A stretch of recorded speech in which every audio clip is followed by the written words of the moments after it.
Tol, nangihinaya ako sa'yo, Tol, eh. Ang galing mo dito, Tol, eh. Guys, dito niya magagamit yung pragmatism. Okay? This will make sense to you. Okay? Can it carry over? Yes. Can it convict Sara Duterte? No. Okay? May nuances tayo dito. Okay? Tanggal natin yung ambiguities. Can it cross over? It can. Does it have value? It doesn't. Except the court of public opinion, which is not technically a court. This fact Ay, wow. Well, you're not a court too. Come on, stop it. hence, to better understand this sui generis impeachment proceedings, we need to look for analogies using well-known principles. Based on this argument, we look around, right? What applies, right? Hindi mo pwedeng ipuwersa yung gusto mo para kang Nico David nun. May conclusion ka na, tapos nag-process of elimination ka pa. Sino bang niloloko mo? Or in the Senate Rules of Procedure on impeachment trials that expressly prohibits this. Not expressly. So sadyang silent. Furthermore, we can use the analogy of the court system. Under the 1987 Constitution, the Senate is the impeachment court. The Senate in impeachment cases is more like a judicial body than a legislative one. Just like a court, the workload, caseload, or docket of the Senate as the impeachment court will not and should not be affected by a change in membership. Okay. Alam mo kung anong kahinaan itong argumentong to. Gumamit ka ng analogy. Bakit ka gumamit ng analogy? Because you cannot argue it directly. So that's why you're using analogy. But false equivalence na kagad. So forward na natin. Ayoko marinig na yun sa korte. Dahil false equivalence yan. Now, Gusto ko maging strictly logical lang tayo. pending inyo from the 19th Congress. Hence, it is my humble opinion that the trial of the current impeachment case now pending before the Senate of the 19th Congress. Pero you don't have to invoke like the analogy na false analogy or false equivalence ng korte to actually prove na it can carry over. Because I agree, it can carry over. Pero you don't have to use that analogy. Congress Kasi that's not where the problem is, okay? can cross over or continue from the 19th Congress to the 20th Congress.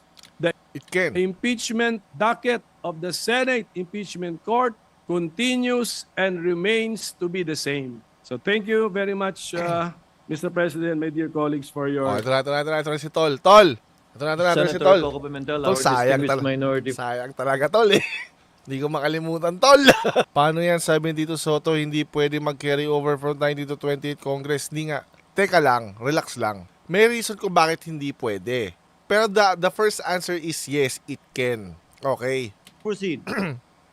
Mr. President, kanina po narinig ko yung historical antecedents ng Totoo. na binanggit. Ang galing mo dyan, Tol, gagi. Kahit di ako bumoto, gusto kitang iboto. Sorry. No, I'm serious. Kahit di ako bumoto, gusto kitang iboto eh. Ang galing mo dito eh. Humanga ako sa'yo dito. Yung historical antecedents na binanggit, Your Honor, Senator Pimentel, would the good gentleman agree that the reason why the position of constitutionalists, textualists for that matter, on this issue is that the Constitution is silent as to the word carry over, crossover, continue. Meron po ba nakalagay sa Constitution, sa Saligang Batas ng Pilipinas, 1935, 1973, 1987 na carry over? Mr. President, I will respond directly to the question. Wala pong nakasulat doon that it shall carry over.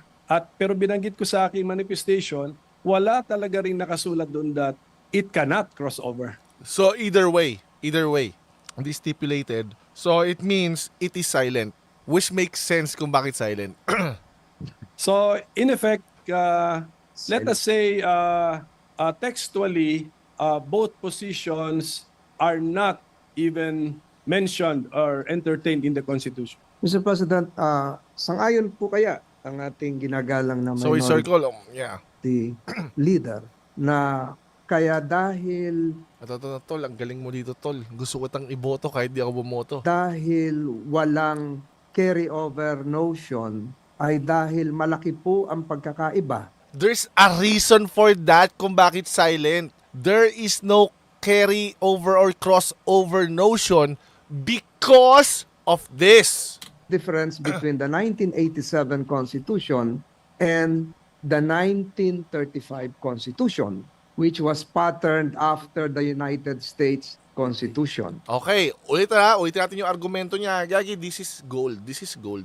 So, kaya silent is not because silent sa either way. It is silent. Silent in the sense na hindi pwede mag-carry over or walang salitang carry over. Because it cannot function, it is useless. Tama? Oh. To have this placed on the records, Mr. President, sa US Constitution, 100 po ang senador at nag-i-election po every 2 years Correct. ng 33 senators. Correct. Ang naiiwan pong senador sa Estados Unidos pag nag-i-eleksyon 67. ay 67. Correct. Because 67 plus 33 is 100. 67 is sufficient to comply with the Two-thirds. provision of the U.S. Constitution to convict in an impeachment case.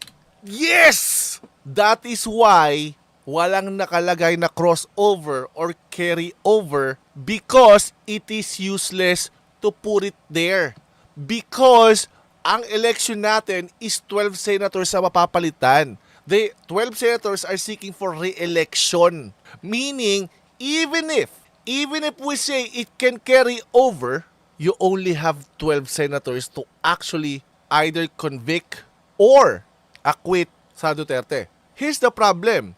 It cannot convict. 12, kahit na sabihin natin lahat yon ay to convict, it cannot convict. It can only acquit. That's why there's no carry-over idea here. So, kulang. Yes, that's the point. That's why sa kanila, it works. But it doesn't work here. Naintindihan niyo yung argument niya, right? Kaya gusto ko siyang iboto kahit di ako bumoto Napabilib mo ako dito, Tol. Tol, ang galing mo dito, Tol. Work of art. Question, silent. Wala nakalagay express na carry over. Sabi niya, pero wala rin nakalagay na it cannot carry over. Because they don't have to put it there. They don't have to put na it cannot carry over. Because the consequence of it, if you actually continue it, is also useless. Because you cannot convict with 12. You can only acquit. That's why they don't have to put it there. Naintindihan yun? Nakita nyo kung gaano ka-beautiful yun. Yung argumentong yun. It's gold. It's futile already because that's why they don't have to put it there. Because the natural consequence of it is you will be left with 12 senators. If you're going to continue it, yes, okay, fine. You continue it. You have 12 senator judges. Then what happens? Can you actually convict him? Convict VP SARA with 12 senators? You cannot. You're just wasting resources and energy. This is, dude, amazing. Not only that, meron pa siya bibigay historical na kung bakit ganon. Hindi ko na-gets ito kagabi, pero dito na-gets ko na, thank you. Nung narinig ko to, gagi, mas malakas yung argumento ni Tolentino. Di mag-impeachment kayo dyan, meron kayong 12 senator judges, para lang kayo naglandi dyan. Punta lang tayo ng, parade ng Pride Month. Joke lang. Doon tayo manggulo.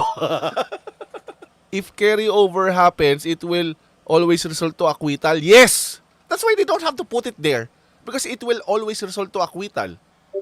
That's why, because of this, yung sinabi ni Tolentino na yan, it actually demolishes not only the argument of Coco Pimentel, but also lahat ng citations ni Risa Hontiveros. Why? Because you got it from the US. But the system of US is different. Because they can always carry it over. Impeachment can always cross over. Because 67 is enough to convict. That's why it can carry over. It can cross over. And not only that. Is 100. Dati no 1935 yata, no 1935, pwede. Noong time na yon. Why? Because of the way the election was designed. Sa atin pong saligang batas noong 1935, Ito na. Oh. kung inyo pong susuriin, ang atin pong senador na bumubuo rin ng impeachment court ay 24. Tama. Subalit, Okay. Mr. President, in the 1935 Constitution, ang eleksyon po natin ay 8-8-8. In the 1935 Constitution, in that context, yung sinasabi mo na it can carry over, it will work. Because 16 can actually convict. It makes sense. Kung may mathematical equation ka to actually prove your point, mas lamang yun. Because that is the design. Pero nag-gets nyo yung point, right? Noong 1935 Constitution, ang mga senators that actually seek for re-election were only 8 every election. So 16 can actually convict. The math is mathing now, yes. Now it's clear, right? Sana na ipaliwanag ko sa inyo ng maayos, right? Here's the argument. Can it carry over? Yes, it can. Theoretically. Why? Because 12 senators, old senators, can actually judge. But they cannot convict. That's why carrying it over is actually useless. That's why they don't have to put there that it cannot carry over or cross over. Because you cannot convict with 12. You can only convict with 16. So, they don't have to put it there. And in practice pa, noong 1935 na Constitution, ang pinapalitan lang ay 8. Yun yung mga nagsisik na re-election, yung 8. It means, nung time na yon, 16 can actually convict. That's why they can cross over. Even in the US, 100, papalitan yung 33 every 2 years, they can still convict. That's why it makes sense.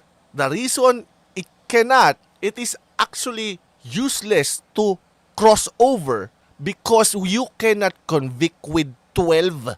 Yun yung argument. Meaning to say, Mr. President, yung may iwang kalahati na 12 is not sufficient to constitute a quorum dahil 12, dapat 13, much more convict. Because to convict, you need 16 Correct. senators, Mr. President. Is it now the proposition of the good minority leader that the constitutional spirit as enshrined in the 1935 Constitution, the same as the spirit prevailing, although it is not as admitted by the good minority leader, textually enshrined, the same as the 1935? Ibig sabihin po ba yung 12 ay may quorum, yung 12 ay may pwedeng maging 2/3? Tingnan mo, ribat dito ni Pimentel. Ako, Mr. President, yung 2/3 kasi is actually that was probably just the decision of the framers of the Constitution. They could have made it 1+1. They could have made it 3/4. So it's Yeah, that's not answering the question. I'm sorry. For some reason, you are trying to downplay the brains, the intelligence of the framers. So for some reason, they could have do it like this, they could have do it like that. So are you saying that hindi pinag-isipan ng mga framers yan? Oh, come on. Really? Aren't you insulting the framers of the Constitution? They could have done it like 3, 4, 5, 6, 12. Yun yung rebat niya. Ginawang subjective. maybe by accident na 2/3 Maybe by accident. is equal to 8 plus That's 8. not a good argument, Coco. Tolentino just burn you alive. Yun ang argumento mo. They did not think that far ahead. So, ang aribat mo kay Tolentino, I don't think they thought that far ahead. Maybe they're drinking. They have a drinking session while they're doing the Constitution. We don't know. Maybe some of them were, nag-weeds. We're talking about the Constitution. And you're just telling us, yung design dati ng 8, ngayon ay 12. By accident, binago. Ganito ha, ang argumento mo, Coco, na top notcher. Ang argumento mo, dating 8 by 8 by 8, yun yung botohan, eleksyon, senators, right? Sinasabi mo, binago nila yon kasi trip lang nila. So, binago nila yon for some reason. We don't like that design. Gawin natin, dagdagan natin. 12. Bakit 2/3? Trip lang nila. 8/4. So it's maybe by accident na 2/3 is equal to 8 plus 8 is 16 is 2/3, so 24. Pero kung shoot, miski sa US, pati kung paano nagwo-work, hindi yun by accident. By accident yun, yung 2/3. You cannot expect too much from the framers of the Constitution. Basta yun. Alam nyo na yung argumento. I think this is the strongest argument against sa pagko-crossover ng impeachment. Okay? Because theoretically, you can cross over. But the problem is there's no enough senator judge to actually convict. That's why it's actually futile to actually pursue that crossover because it's not enough to convict. That's why they don't have to put it there that it cannot cross over because it is useless. Tapos si Risa Ontiveros, kung ano-ano na pang citation ang ginawa sa US, iba nga. Yun nga yung buong point, yung foundation ng tirahin mo.